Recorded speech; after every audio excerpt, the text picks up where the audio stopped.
is certainly an honor to welcome you all to the Designing Cities for Women panel.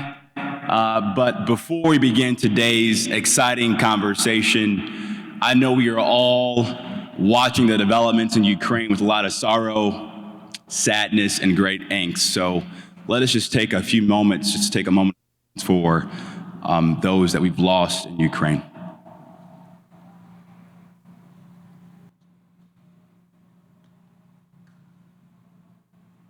Thank you. Today is International Women's Day, and I'm so excited to introduce you to this rock star panel. When I took office on January 3rd, throughout the transition, I made it a priority of mine to make sure I had strong, visionary, capable women serving in my administration. And I could not be more proud of the leaders that we've assembled in our cabinet to help lead our city, because I truly believe a city that works for women is a city that can work for everybody. I want to say that again. A city that works for women is a city that can work for everybody. First, I want to introduce a dear friend, Joyce Huang. I remember a couple days after I got elected on November 2nd, Joyce was one of my first calls. And her leadership at Midtown over the last several years, to me, represents what the future of planning should look like, not just in Cleveland, but across the country. And Joyce serves as the first director of city planning that's a woman in the city's history. Let's give that a round of applause. That deserves some recognition. We also have a pocket park in Asiatown that we had to get done this first term, by the way, so got to make that happen. We're also joined by Alyssa Hernandez. Alyssa is a native of the Midwest, born and raised in the Chi, Chicago. She comes to us from Florida, where she spent several years leading the department that manages all of that state's disaster recovery programs, managing a budget of over $2 billion, I believe. And Alyssa is just a champion for equity. She's a champion for community development. She's also a proud member of Alpha Kappa Alpha Sorority Incorporated, so First Fam, there you go. And she'll be moderating our panel this afternoon. Let's give her a round of applause as well.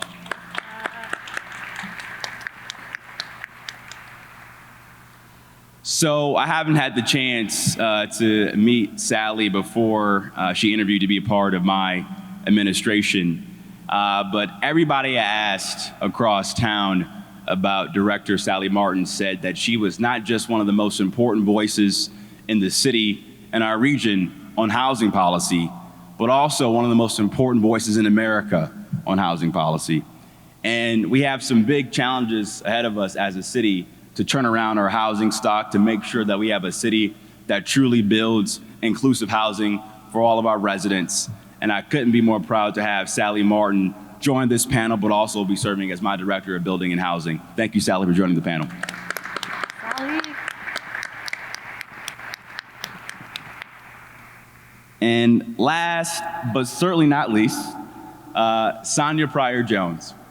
Sonia Pryor-Jones serves as our new Chief of Youth and Family Success.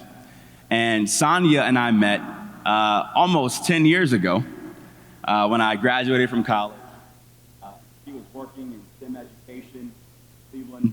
And she has always been a champion for equity, a champion for young people, but also a champion to make sure that the next generation of Clevelanders and families have the skills they need to compete in today's economy. And I'm thrilled she's a part of our administration and joining this panel this afternoon. Thank you so much. So, as one of my favorite artists says, Beyonce, girls run the world. So this panel was not about me. It's about these great women on this panel today. We're going to hear from them, and I want to just say I'm looking forward to the conversation, and thank you so much for joining today's important panel on International Women's Day. Thank you so much.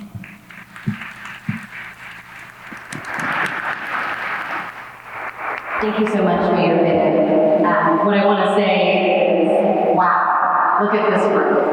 No, seriously, you all are moving your heads. Look at this room. How beautiful is this room, right? I would like to thank the mayor for his promises made and promises kept. He said he was going to build a diverse leadership team, and I think that this panel illustrates that he put his values out right in front, and we appreciate that. Happy International Women's Day, and welcome to the Designing Cities for Women's panel.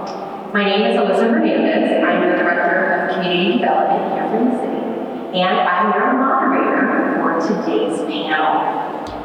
So before we begin, I want to reiterate what the mayor said. We've got these wonderful folks around the room, and if you haven't had the chance to yet, those who are physically in this space, please take the time to visit each of the tables here. There are several pop-ups, which the mayor described. So what we'll do now is have each of our panelists introduce themselves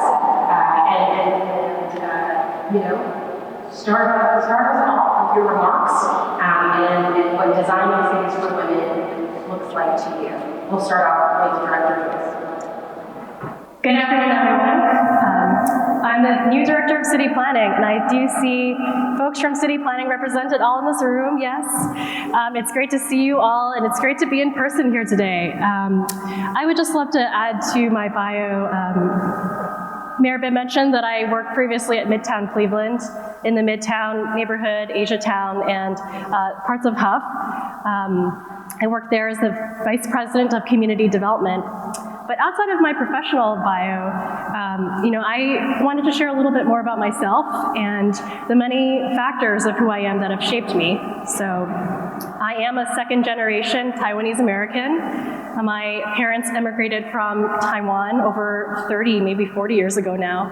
And that is an identity that has shaped my experience with the city.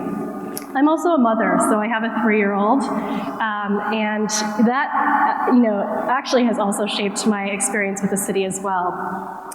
And I think when we think about cities, it's kind of easy to think of it sort of from an aloof perspective, like, oh, there's this amazing place, and there are some delights of the city. There are aspects that are really fun and attractive, and then there are other aspects too that we think about issues and working on them. But I think one thing I would like to invite all of us to think about today is how we bring our lived experiences to how we interact with cities. And I do want to highlight a few personal aspects of how I relate to cities. And so all of how I interact with the cities changed when I became a mother. Walking across the street soon gave me another awareness that I previously had. Before, as a young professional, a woman, an Asian American, I sort of brought that experience to the street, to cities, all the positives and then some of the negatives of that. I think all women here probably have experienced the unwelcome comments related to how you appear or even your race. Or your sexuality. And I think that, for me, there was another layer added when I became a mother. Because when I thought about stepping onto the street to cross the street, I became so aware of myself, my body, my physical self, because not only was it just me, but I also had a second person that I needed to be aware of. And so street safety became an entirely different story. The city also functioned differently for me. So when I lived in Asiatown actually for a few years, which was 1 mile away from my workplace over at Midtown Cleveland. And it was great. I could walk if I wanted to, I could bike. And when I had a child, things totally changed. Because in order to become a more working mom, I had to figure out daycare or caregiving. And as mothers, parents know, daycares have wait lists that are extremely long. And I could not find a daycare within 1 mile, 2 miles, 3 miles of where I worked or lived. And so what that meant was I had to spend a whole extra hour commuting up into an in-ring suburb and all the way back. by car, and it took, additional time to get out the door just because that was the way, functionally I was relating in a new way, right? It was no longer a sense of convenience and fun, as a young person, but now with added responsibility. And so I'm really looking forward to this panel today and thinking about how we might be able to design better for women, and that includes children and the elders that we have in our lives and care for, and think about how we can be progressive in this sense. So I'll leave my remarks at that. Thank you, Joyce. Ellie? Yes, my name is Sally Martin. I don't know if you can hear me. I'm trying to fix the mic. I am the Director of Building and Housing. I'm very proud to be serving with Mayor Bibb's administration. I believe his vision for the city is exactly what's needed. For 14 years, I was the Director of Housing for the city of South Euclid, and my former mayor gave me a lot of latitude to work in the housing policy space here in the region, so outside the borders of South Euclid. So I have been very involved with the Vacant Abandoned Property Action Council. Many of you may have seen the report that was released over the weekend about the rise of investor behavior. So this is something very, very close to my heart. It's not often that we think of code enforcement as a tool for wealth creation, but we know that where you live has a direct outcome on your overall well-being and life expectancy. And we also know that of the 171,000 households in Cleveland, almost half of them are headed by women.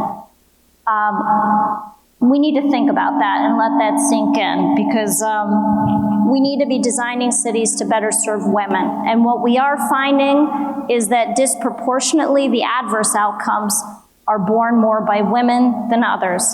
Women are more likely to be evicted from a house. Their children could be lead poisoned, and in some parts of the city, we have 20-25% lead poisoning rates.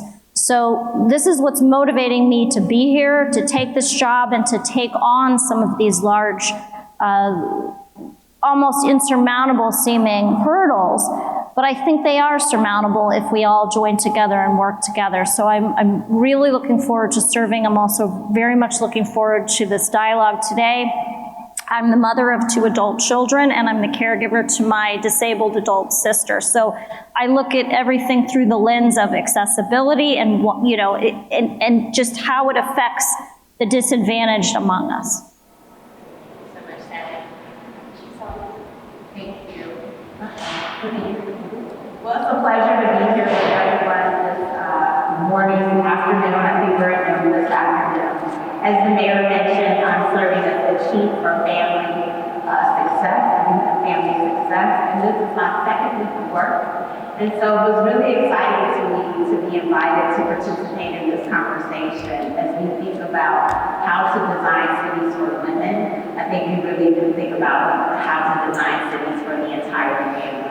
I think the mayor mentioned a statistic about women and their impact on families' success and growth. And that's not just nuclear families. It's families made up of all kinds of backgrounds and all kinds of people. In the world of education, where I hail from, we know, for example, that literacy of mothers has an enormous impact on the long-term academic gains of children in the community.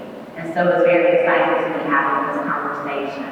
Prior to joining the administration, I was serving as Vice President and Chief Strategy Officer for a nonprofit in Boston called the FAT Foundation, and have been working around the edges, the intersection of STEM education and workforce. And so when we think about women and the role that they play in our communities and what we're hoping for as it relates to the future of women in this country, those are definitely 2 areas that I think will allow us to accelerate the place that women have in leadership, and it continues to make a lot of contributions to our communities. I'm a mother as well. I have 2 adult children also, and I'm very excited about just the journey that my family and I have taken together to raise those 2 children, first starting in the Glenville neighborhood and actually moving to Sally's neighborhood where she was the housing director. And now we're on the other side of life as a woman. woman working without young children at home, but yet still some other responsibilities. So looking forward to today's conversation. Awesome. Thank you so much. So what we'll do now is we are going to go into some question and answers, and we'll have it be more conversational. So I will pose some questions, and whoever feels led to hop in and respond, please do. If you don't feel the need to respond, don't worry about it. We'll move on to the next question. So we'll keep it very conversational. And then after that, I promised a very exciting lightning round, and so I want to get everybody prepared for my lightning round question, which I'll share in a little bit.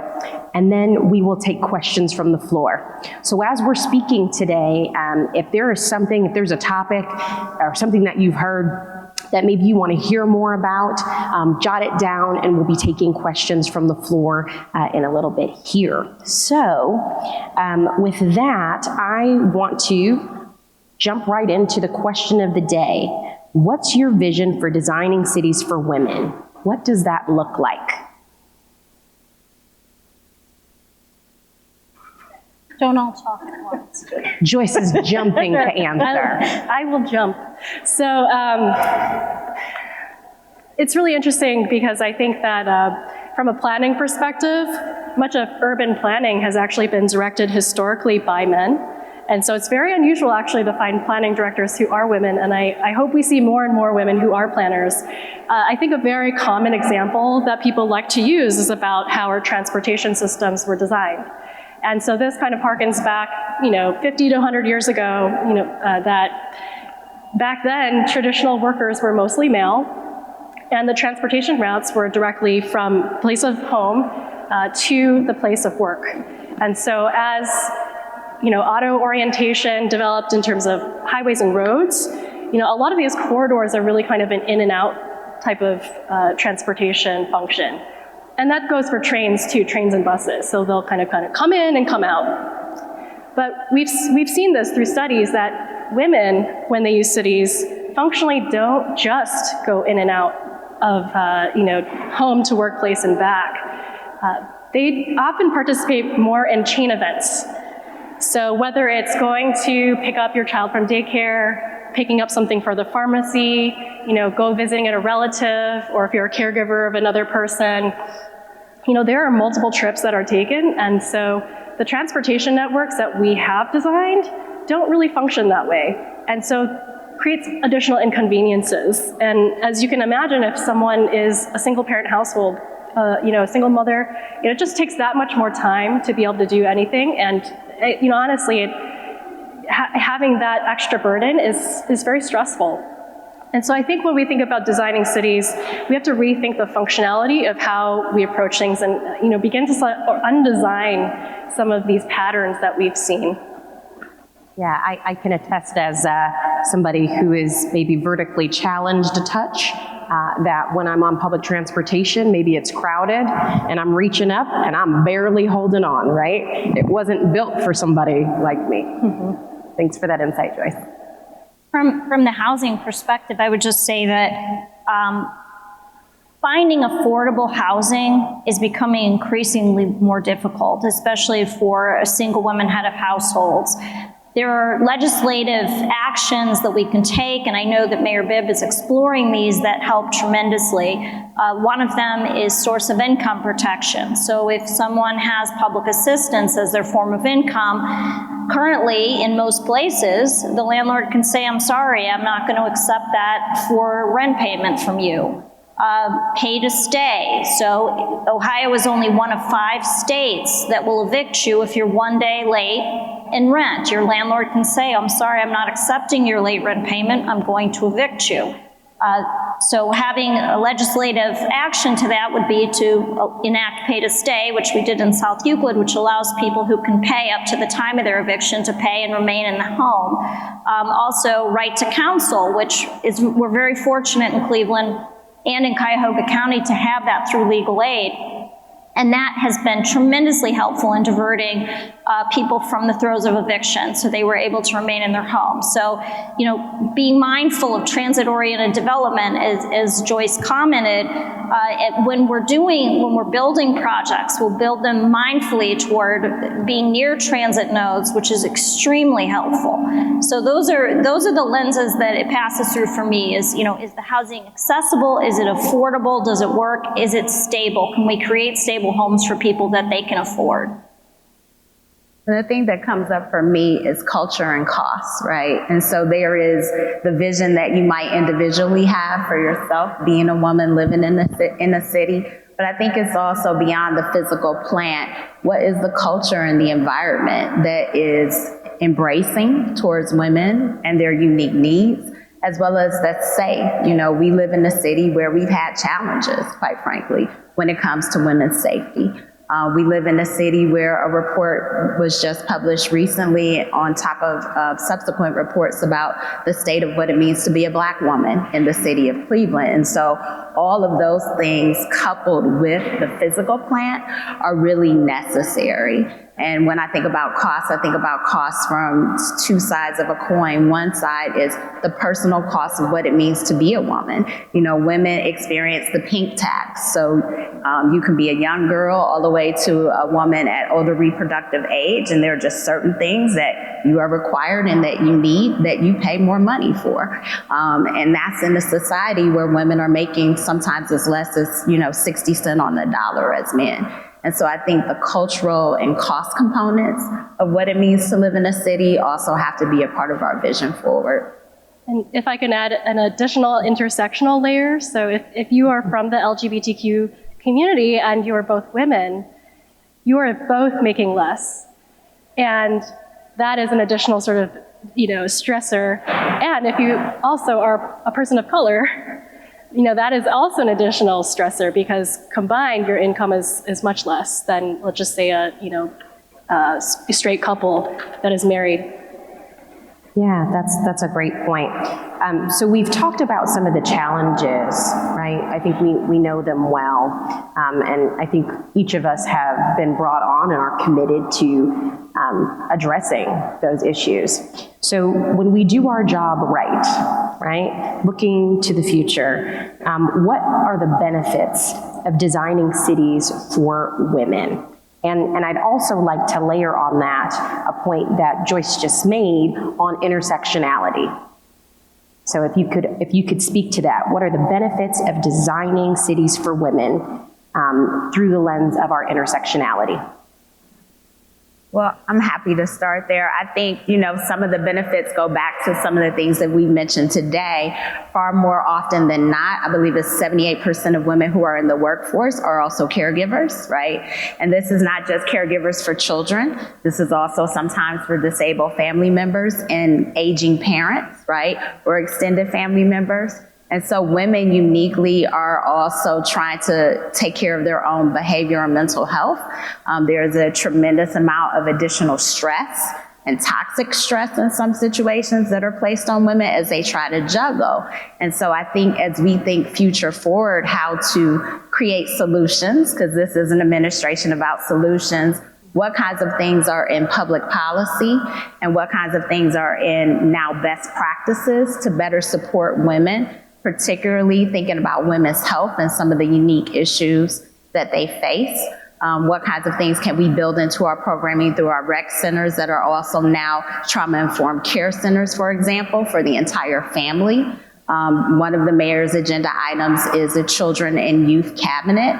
So how do we ensure that we're collectively coming together as a community, providing that segment of the population with what they need? Therefore, it lightens the load of the caregivers, which will tend to be the women in their life. So that's one place to start. Yeah, I think it's really interesting.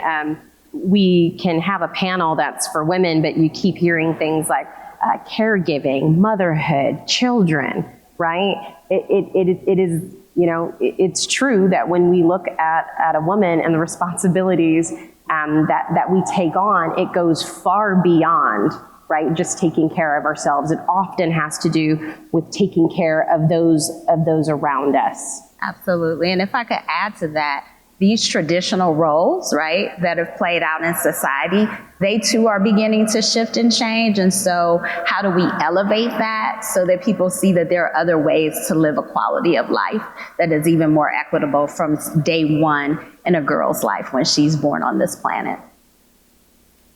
I think that we become a more healthy city. And, to your point about our individual health and, when we're not healthy and not fully healthy, we impact the ability of others to be healthy too because of our connectedness. And I think it also plays into economic health and the ability for families to be able to sustain themselves, but also to contribute, to be able to have more support and resources.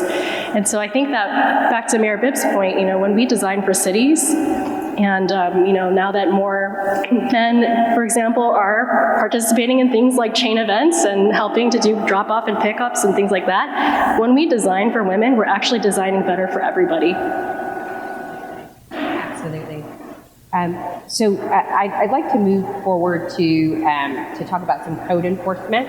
And I'd like to specifically ask Sally how code enforcement can drive wealth creation. If you read the article that ran in Sunday's paper about what the Vacant Abandoned Property Action Council, and particularly on my staff, Dr. Tim Kobe, who did all the research that goes back and looks at almost 20 years of data and shows the exponential rise of investors coming into the housing market. What does that mean? Well, there's an erosion of home ownership. And with that, there's an erosion of generational wealth, because where there's not home ownership, generational wealth is much harder to form.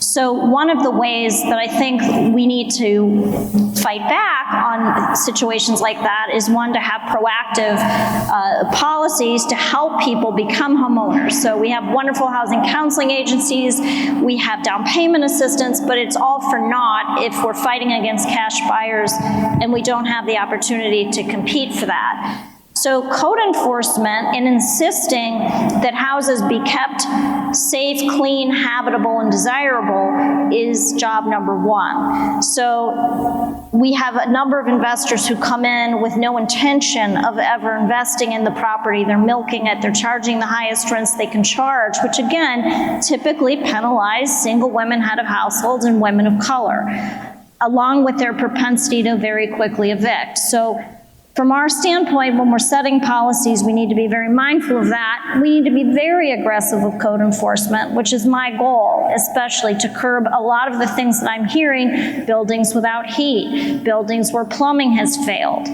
There are people living there with children that don't deserve this. They're paying their full rent, they're doing what they've got to do, they're working very hard, and my charge is to make sure they're not living in substandard housing. And that's the first step toward putting someone on the path to generational wealth.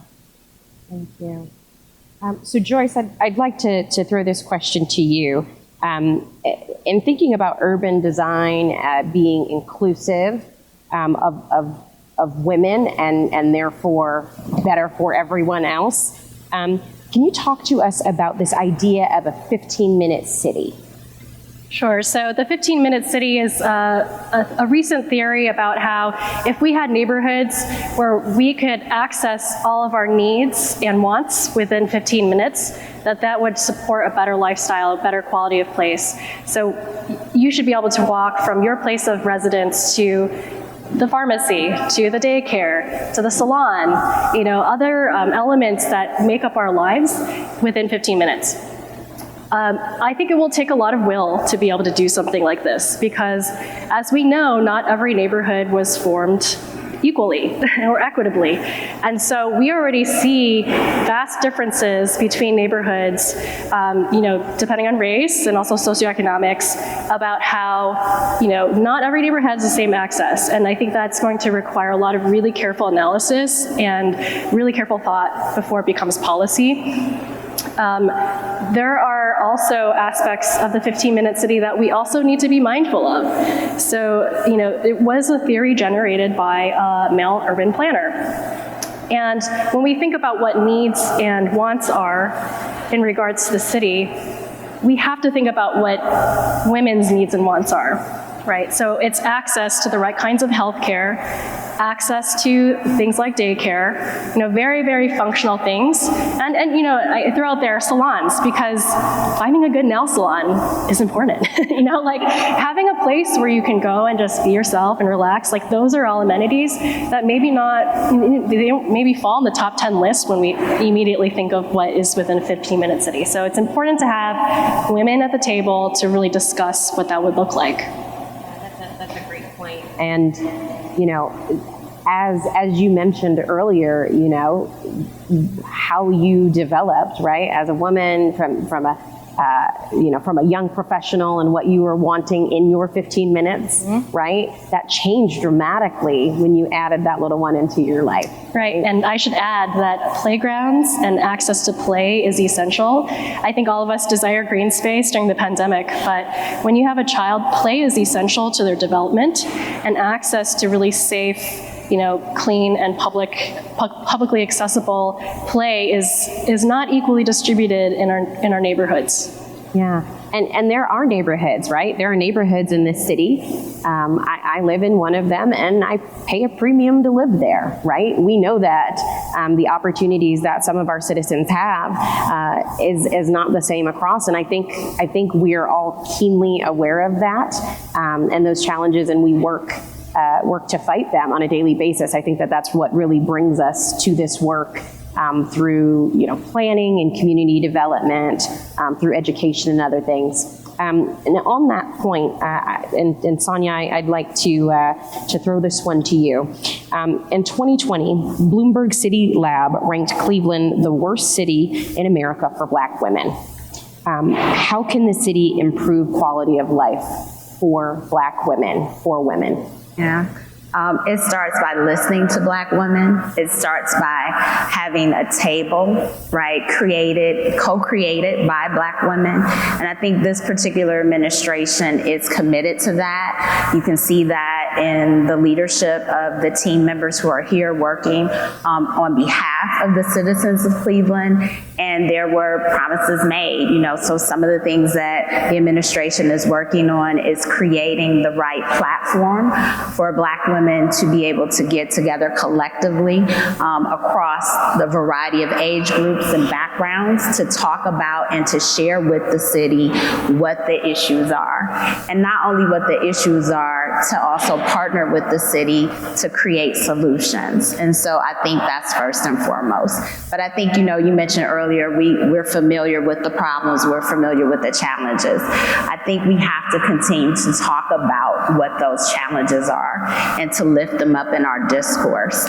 It's one thing to begin a conversation and then to let it wash away. And so I think one thing that we really want to encourage is to continue to have the conversation about what the challenges are, but also to begin to track and to lift up what the progress is along the way. Things like education, things like the health of Black women, as well as the experience of Black women in the workplace were all brought up in that study. And so I think the city has an opportunity to serve as an example, right, of how we can do this and do this right on behalf of Black women in the city, and then look to the rest of the ecosystem to also be accountable. Yeah, absolutely, and I think it does start with us, right? And I mentioned it earlier: promises made, promises kept, and I mean that. And we know that comes with accountability, right? As I sit here as a Latina and a Black woman, right?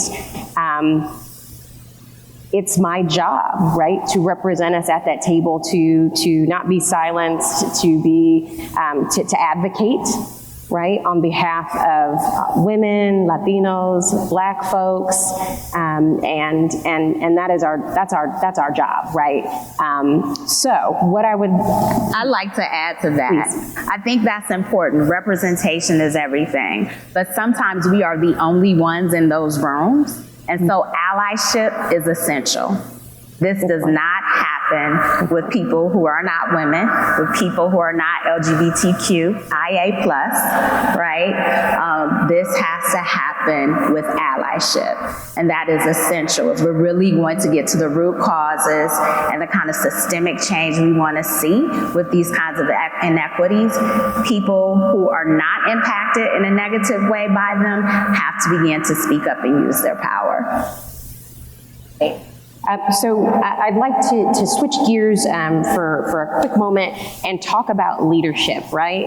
On this International Women's Day, we are sitting here with some of the highest ranking members within this administration, and I'd like to have you all just talk about what it is to lead, right? Given who you are, your histories, everything that you bring with you when you walk through that door. What does leadership look like for you?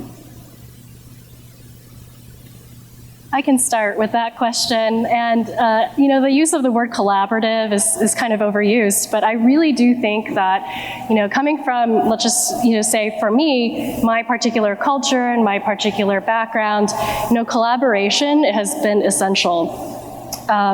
It's really not about me as an individual, it's about all of us. And that's something that I carry through with me from my family, my culture, and all of the above. I also have learned a lot over the years about what it means to lead authentically. And again, that's kind of another, overused word, but instead of trying to shape myself into another form of leadership or to act a certain way, I've really learned to embrace, what are the actual strengths to me, from my lived experience and all of who I bring.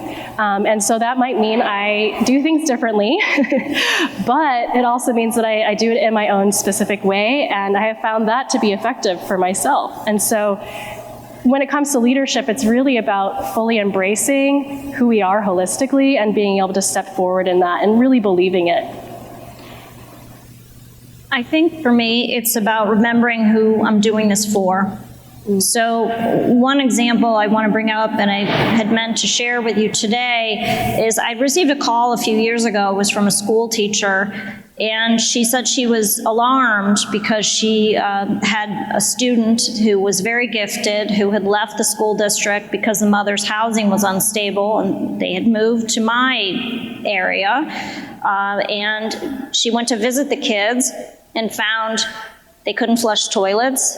The ceiling was leaking water, and yet the woman was afraid to come to Building and Housing and complain because she had been through this before and had lost her housing as a result and had a very hard time. So in 3 years, the children had been at 3 different schools. And the teacher cared so much that, she contacted me and said, what can be done? Well, we got involved and we cited the property owner to repair the property, and sure enough, the woman was evicted. It was a retaliatory eviction. So we had all the staff from Building and Housing standing with the woman at the eviction hearing saying it wasn't her fault. She didn't do this to the house. It's your fault. Well, she wasn't evicted, but she still had to find another house because the house was not in condition for her to live in. So she was back into the same situation again. So I often think of her, and I think this is the woman who doesn't have a seat at the table. She was an LPN getting her RN. She had 4 kids. She had to try to find housing. She was on public assistance. No representation at the table. So that's my true north when I do this work. That's who I'm doing this for. I think about the people who just don't have a voice and don't have a seat. And I lead from there. For me, I would say there's the model, right, that I ascribe to, and that's reflective and shared leadership.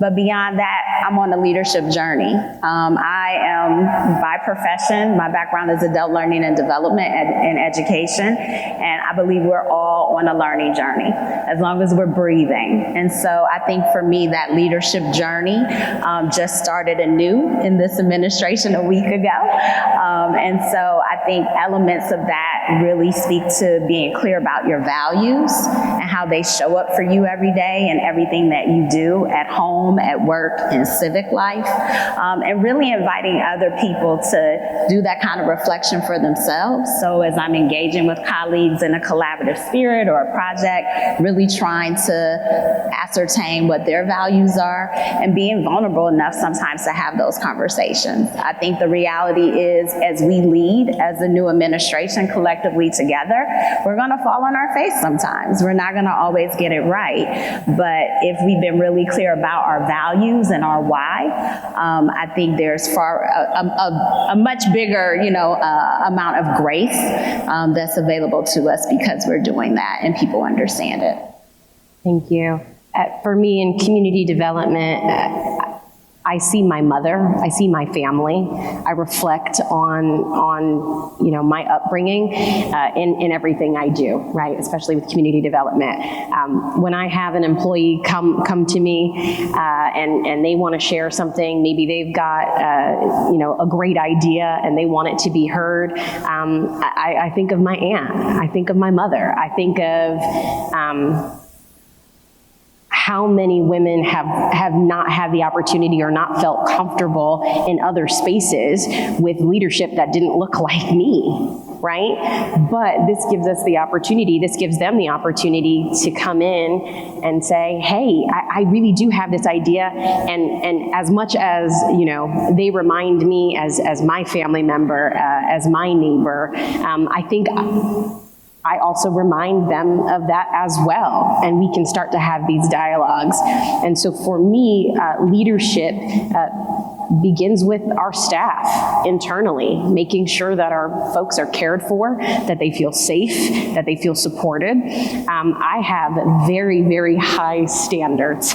I think anybody that has worked with me in the past, and you can make a call down to Florida if you need to verify, but I have very high standards, but I also lead with very high support, and that starts with being able to have those conversations. So with that, I would like to open the floor up to these panelists and ask if there's anything that we did not cover today that you just feel a burning desire that we need to cover it, that you want to use this platform to speak. I want to open the floor now to you before our quick lightning round and our question and answer period. I can start us off again. There are two more specific examples that come to mind specifically around design and functionality of cities. The first is around our public spaces. And so we've discussed a lot today about safety and the need to feel safe as women in public spaces. And there was this really interesting study that looked at youth and how often when we design parks and recreational facilities, we're often looking at, facilities that relate to, high intensity sports and things like that, which, are really important and they're very much needed in our city. But when you study how girls interact with park spaces, and I've witnessed this a lot, actually, in the playground. Boys, and I don't know how this happened, but boys are socialized to take up space. And girls are socialized to shrink in their space. And so if you have this very, very open public space, I have observed groups of young girls and women go into a public space, doing their own thing. Maybe they're throwing a ball, maybe they're talking, and they slowly get edged out by a group of teenage boys or younger boys that come in and sort of claim that space. So when we're thinking about urban design, there's been studies that show for women what's more comfortable than just a bench that's out in the open for anyone to sort of see is if you design semi-private spaces with benches that face each other for more intimate discussions. So for teenage girls, they don't have to go to like a suburban mall to go hang out and feel safe, but you can have these groves where young women can be able to participate in friendship in the way that they want to in the city. I think secondly, there's another issue that's sort of very top of mind for me in terms of making sure that women and their connections are sheltered well. And so I think in addition to all the policies that my colleagues have discussed today, I really think we have to very seriously think about housing typology, because we've seen this influx of a lot of market rate apartments that are studios, 1 bedrooms and 2 bedrooms. And when you are a woman that has children, maybe you're caregiving for an elder or someone in your family who has a disability, a 1 bedroom or a studio just is not going to cut it, and neither is an open loft studio. I'm sorry, I have a sleeping toddler, that's just not going to work. So I think it's really important that we seriously look at the housing typologies that we are creating, because we're not going to be able to retain the families that are so important to our city and to help them call this place home. And so I think that's going to also take political will and some serious thought around policy. And I just add, there's something that we all can do, you know, regardless of where you live, how old you are. And that is a couple of basic things as we lift up women, not only this month, but all the time. Support women businesses. There are a couple of them around the room, right? We can all do that in big and small ways. We can also mentor and coach other women in our lives, and you can befriend women. Women need community. And so I think building and creating community amongst women, with women, supporting each other in the workplace, all those things help to accelerate the health of women, not just here in Cleveland, but all around the world. I think creating a sense of community is really critical as well. I did 2 things in South Euclid that had nothing to do with my job that may have made all the difference in terms of having people feel a sense of community and feel rooted, because one of my goals was to have people never leave my city, right? I want them to feel grounded there, rooted there, supported there.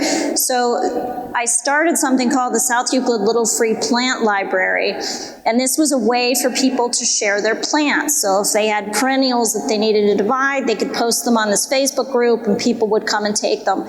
And then I also started a group called the Buy Nothing South Euclid group. So if you had something you needed, you could post it, and someone might have, you know, ice trays, and they'll put them on their porch and you can go pick them up. Or they wanted to get rid of a bread machine and someone else wanted it. And I think it's these small gestures of creating community, and really that's the fabric that we want in a neighborhood. We want to feel that if we need to borrow a cup of sugar, we can go and knock on the door. But unfortunately, cities have become so isolated, and people, you know, especially in a diverse community where people were afraid of each other. Well, I'm afraid to talk to her because she doesn't look like me, or we make assumptions about people based on the way they look. And I think anything we can do to break that down and really get people interacting and together. Another way was building community gardens. We ended up with 10 of them. Mostly because I was a gardener, and I thought, well, what a better way to have people rooted to a community than to actually work the earth together. And so these are sort of the things that are small things, but that can make a tremendous difference. Thank you so much. So as we get ready for this lightning round that I know everybody is just super excited for, because I've mentioned it no less than 5 times, I want to prepare for questions. And so if you have a question, we have a microphone right here. So please step up to the podium. When you do so, please give us your name, what brings you here today, and then if you have your question, if it's directed towards a specific panelist, please, please go ahead and specify. Or if it's general, then we can take turns in doing that. Okay. So as we wait for the giant line to form of questions here, we'll go to the lightning round. So my lightning round actually involves audience participation, right? I want us all on this International Women's Day to think of the women in our lives that have impacted us the most. I just want to take a moment to reflect on who that is for you, what they did in your life that brought you here to this moment. And I'd like to lightning round. I think I just like the term. I think I'd like to ask our panelists if they feel moved to share that, if they would do that for us today. I can quickly share. My mother was one of the first social workers that dealt with the AIDS population when AIDS first became a thing. And I think she also instilled this belief that you can do anything you want in this world. Just believe that you can. And I would go past saying my mother to also say there's a woman who lives in Cleveland who's been a mentor to me who I think is remarkable, and that is Barbara Anderson. She was one of the original founders of ESOP, if you've heard of that organizing group, when they were throwing sharks at the lenders who wouldn't lend. And she was one of the first families, black families, to move into Slavic Village, and her house was firebombed 3 times. So having a friendship and a relationship with Barbara has changed my entire worldview and really put me where I am, I think, and through the lens of which I lead, thinking of others and their needs first. I would just say some names. Patricia Ann, who's probably watching on Facebook Live. Hi, Mom. Sonoy, Jessie Mae, Queen Esther, and Mildred. Those are the maternal women in my family line, the women who showed up every day, who knew they were enough and instilled that I was enough in me. So I'm able to do that with my daughter, Ashantis, and I pray that she'll continue to pass that on to generations ahead. I realized recently, and I don't know why it just clicked, but my family has immigrated twice over 3 generations. So I think of my maternal lineage, I think of my own mother and her mother, who my grandmother escaped civil war and fled with her babies to Taiwan. And my mom had the opportunity to immigrate to the United States, where she was able to, well, she came by herself, really, and to a place that honestly did not really respect her very much because of the way she spoke and presented herself. But I think they have been incredibly strong. They kind of have a chip on their shoulder kind of a feeling, they're just like, hey, I'm going to do my thing. You can take it or leave it. That's their attitude. And I am just so honored to be able to be a part of their lineage. Yes. Well, no surprise. I would also like to reflect on my mother. I like to say that I was my mother's experiment in feminism. Every day she would drop me off at school, and while most kids get the "love you, sweetie, have a good day," and you see them a few hours later, I didn't quite get that. Instead, I got the "be a leader, don't be a follower."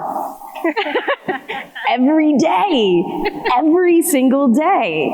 And you can't tell me that didn't impact who I became. I not only decided to run for office at the age of 18, but I didn't believe I could lose, right? And that is because I'm so deeply rooted in not only my mother, but in her mother and in her sisters, and such a long line of strong women that have held us down. And I know that is not a unique experience, but I'm so blessed, so grateful that was my experience. And so to Lydia Hernandez, who is definitely watching right now, and to all the mothers out there, to all the sisters, to all the aunts, to all the neighbors, we thank you and we salute you today. Hi, thank you so much for this discussion. My name is Kate Warren. I work at the Center for Community Solutions here in Cleveland. And my question is, we know that the pandemic that we've all been living through has impacted women in different ways than men, and I might argue in more significant ways. And so I'm wondering, as you think about your roles here at the city, how would you strategically position the city to help women recover effectively from this pandemic? If you have any brief answers. Well, I think a lot of women are in service industries, and when their hours were cut, they suffered mightily. And I think one of the ways that we did reach out and can continue to is with rental assistance. But more than that, there's been discussions in Cuyahoga County for as long as I've been in public service about having ongoing shallow rent subsidies and having a housing trust fund that have never gotten anywhere. And I think it's time to resurrect that discussion. It's past time because we see what the vulnerabilities are. The pandemic let us see that very clearly. And if I could just quickly add, I think it's also about the city doing more to support our local schools, as well as our early childhood partners. And so really looking forward to working with those partners and figuring out how they can better provide the quality that they need for families. Okay. We've got another question here, and are we okay to continue taking questions? Okay, great. See, I told you it wasn't designed for us. No, not for women. Sure. My name's Lana Moreski, and I came because I just had to see our wonderful women leaders and the progress that we've made over the years to have a panel like this. So, thank you. Thank you. My question is very similar to the previous one because I just saw a statistic that we know women was the category that lost the most jobs during the pandemic. Yet the recovery from the last 2 months, I know specifically in January, for every one job that a woman got back, there were 27 for men. So my question lies in how we're going to focus on getting these jobs back for women with better pay, because usually they're the essential workers that aren't paid very well. And also the childcare component that has a major, major impact on that. I would just say, as far as working with women and getting them back into the employment ranks, we know there's significant work that needs to be done on upskilling women for the jobs that are actually available that pay higher wages. Our community is doing a lot around STEM and advanced manufacturing. So really partnering with others to think about what are some pathways to get more women in those opportunities. And as I mentioned before, working with our different coalitions that have been working on early childhood matters for quite some time to figure out how we can better support them and the quality of services and range of services that they can make available to Cleveland families. This may also be a nuts and bolts answer coming from the nerdy aspects of planning, but I do think that changing our zoning is going to be essential because we see more and more people working from home. And currently, our zoning doesn't really allow for home-based business or commercial activity. And so I think being able to have women, be home, be with children if they're out of school due to the pandemic, and being able to support themselves and build wealth from themselves and be their own boss really is, I think, going to be something interesting to look at. Childcare. Yes, I just said working with the coalitions of organizations. We have Pre4Cle, for example, that's been supporting all of our child care providers and early child care providers. And so really figuring out how we can better partner with them to support the quality care they're providing.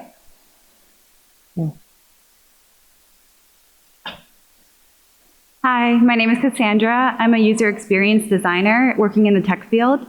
I was just wondering, and this is kind of just a general question, but about walkability within the city. From the data that I've been looking into so far, when there is more walkability within a city, there's less crime. And that's just because of the sheer volume of people being able to walk throughout the city. What are you doing to just encourage that and continue that? So I think it sort of comes down to broadly city design and thinking through what it would take to support more people out on the street. Some of our very standard urbanist tactics would be, increasing density, so the number of units that is on a lot. So, and I'm not just talking about big apartment buildings, but I'm talking about, up and downs. It's like 2 units, multiplexes, 4plexes, which are 4 units in a house. Because as you increase the number of people in a space, it kind of creates much more support for things like neighborhood-based retail and things like that. Additionally, I think having really great public space and having opportunities for people and reason for people to go out and walk around is going to be really important. But fundamentally, it's really about drawing more people back into the city, and that is a very systemic issue. Dates back many decades lots of historic inequities that have kind of created this sort of disinvestment, and unequally also across the city. So I think having policies around transit-oriented development, so building around transit stations for the bus and the train, and having some really strong policies that support things like grocery stores and neighborhood retail in places where, neighborhoods that don't currently have those things within walking distance. Encouraging development in the core and discouraging it in the exurbs, and providing incentives to do that to create more density. I feel like we've been fighting this battle for a really long time, that, build around what we already have and increase density and support that. And I think transportation dollars typically were pushing people more and more farther out. It was much easier to develop in a green field than it is in an area that's already dense, but that's got to be a priority. Thank you. Good afternoon. My name is George Kusa. First, congratulations on your great day. And I have some other questions about this very same day today. So first, I'm a global consulting and cultural competency consultant, an educator. I work for a law firm, Meisner & Associates law firm. And I have to say this now, I was inspired by a great former boss, Mrs. Margaret Wong. I worked for her for a while, and I was teaching and lecturing on immigration issues and cultural competency, and she inspired me a great deal. So she is my number one immigrant too. I was affected by her book also, The Immigrant's Way. I'm writing my own book because I'm an immigrant from Syria originally. Awesome. And so she inspired me. Of course, my mother, I need to mention that, God bless her soul. When I came here 32 years ago, she said, be a good citizen, a US citizen, keep your faith. And remember, you have a sister. Be nice and kind to every lady you meet, and be honest with them. So I need to mention that along these lines. So my question is actually, again, about great women, ladies.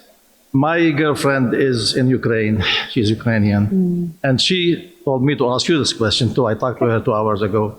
And she said, I wish we had Women's Day, special Women's Day in Ukraine, peace for Ukraine. We are all praying for Ukraine this time. And she said, are we going to see a lady, US president as a lady? I said, well, I'll ask this question to the panel, and I will share with you later.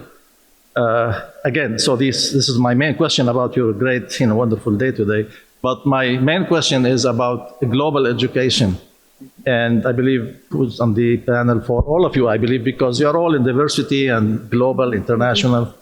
Is there going to be an office, the mayor's office, about a global international education and also ethnic affairs? Because as you probably know, I'm part of the International Coalition of International Community Council, Intercultural Networking.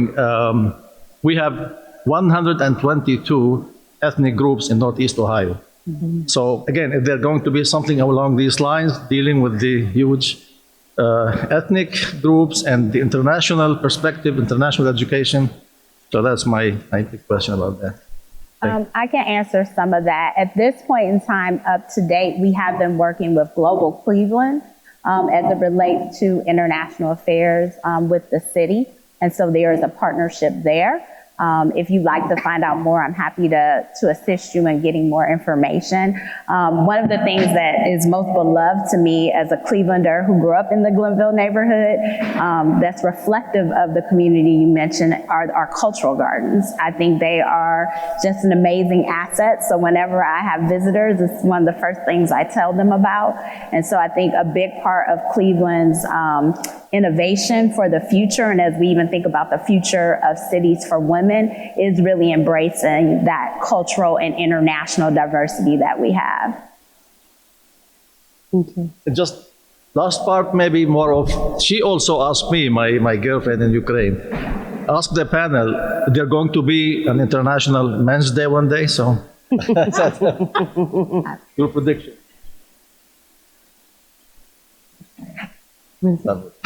Thank you. Good afternoon. I also work for Margaret Wong. currently I do.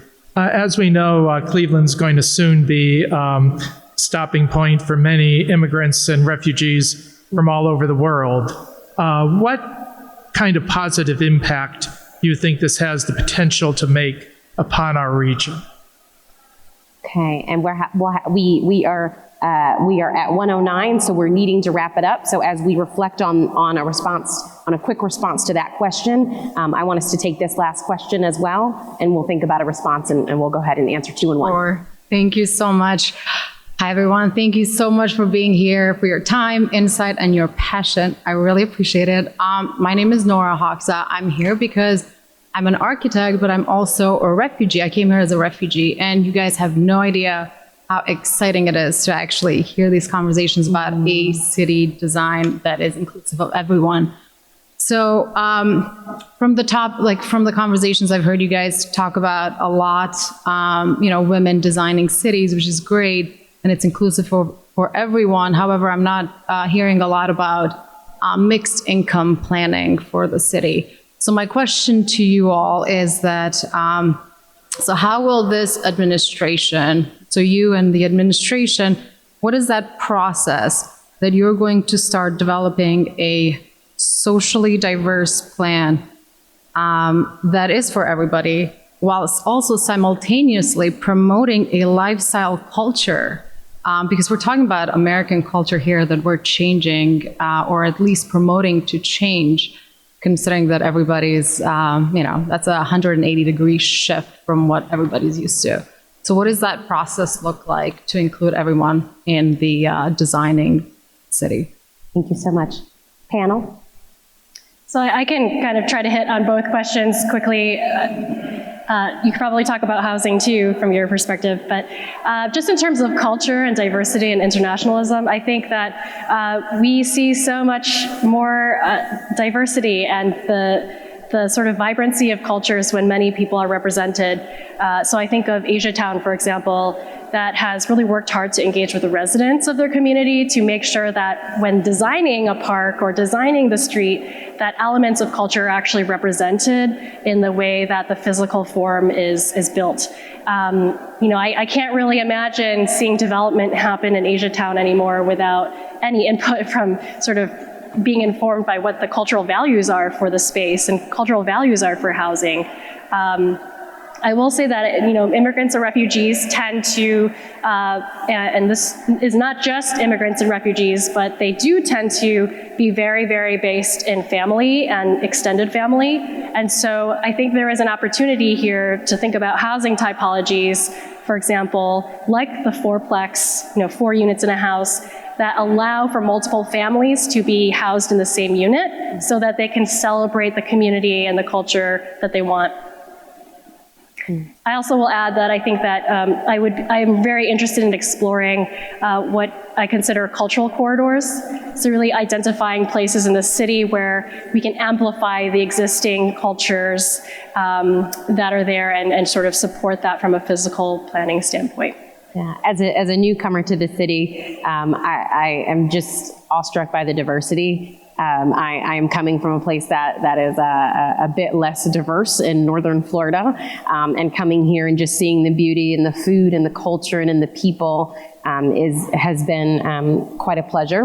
What I will also say is that for community development, it's in supporting those local community-based programs that help folks when they first get here. I had a conversation yesterday with the Spanish American Committee and talking about how that's one of the largest organizations for Latinos and has been a powerhouse in this community for generations, right?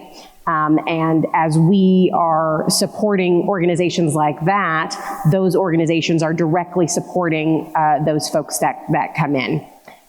So folks, with that, we thank you so much for being here, for taking the time. For those of you who are tuned in online, we thank you so much. I want you to, again, reflect on what it means to be a woman. I want you to thank a woman, appreciate a woman today, if you will. And please visit the vendors and other informational spaces around. And I did so good the whole time. Happy International Women's Day to you from all of us at City.